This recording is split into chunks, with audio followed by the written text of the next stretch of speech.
Greetings, friends. This is Annette of AnnetteLeonard.com, joining you again for another episode of Chronic Wellness. Thank you so much for being here with me.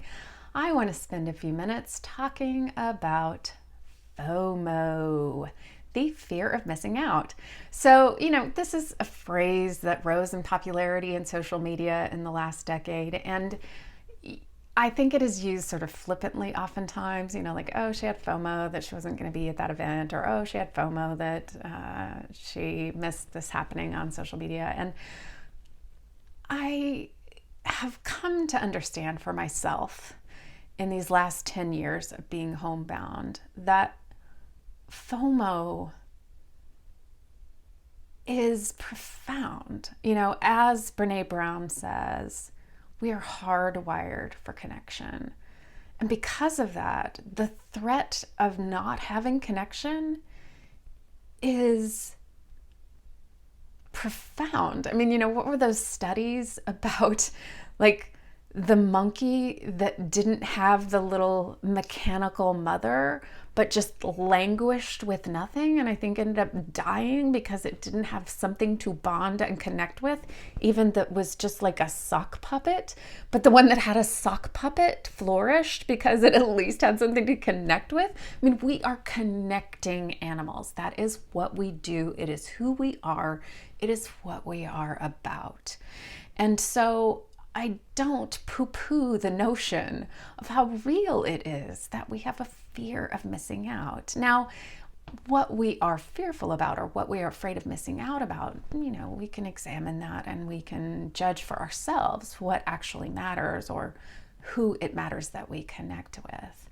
But now FOMO in the frame of COVID, and for so many of us across the nation and across the globe, the stay-at-home order. What does it mean to have a fear of missing out in the midst of a stay-at-home order? And whether it's that I'm afraid that I'm not watching the right thing, everybody's been talking about the Tiger King and I haven't seen it, or everybody, went onto this Facebook Live and I missed it, or whatever it might be.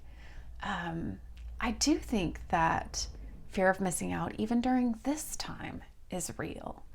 And yet, we have a very real opportunity right now to prioritize what are the things that matter to me?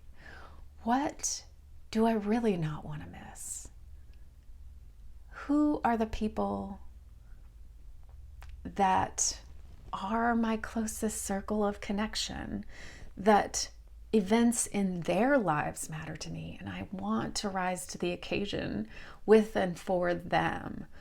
And outside of them, what are the kind of events that I mean to be going to? Is it trivia night with the guys? Is it playing volleyball on Thursday nights? Is it making sure my kid gets to all the birthday parties she's invited to?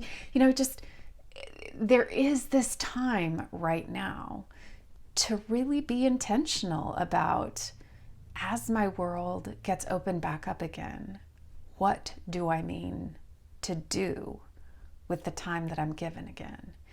And right now, while we are at home, our time, I think, for many people is going at a pace we didn't anticipate. And whether it's, Zoom happy hours, or invited to this virtual meditation, that, or, other events that are getting scheduled, we can say no. And I think the fear of missing out oftentimes means that we don't.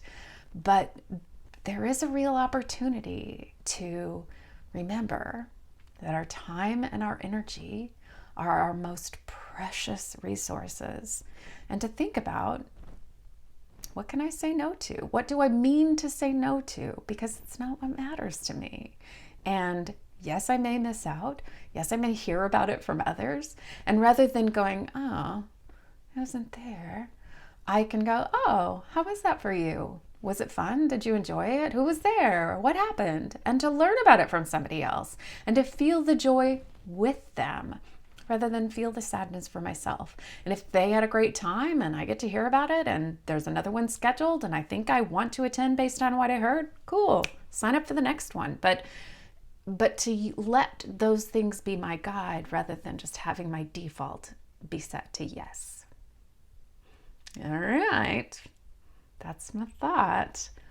I hope you are taking care of yourself and those around you, and to remember that in the midst of this wacky swirl happening around us, that whether or not we are healthy, whether or not there's enough money in our bank account, we can find ways inside ourselves to gravitate toward well.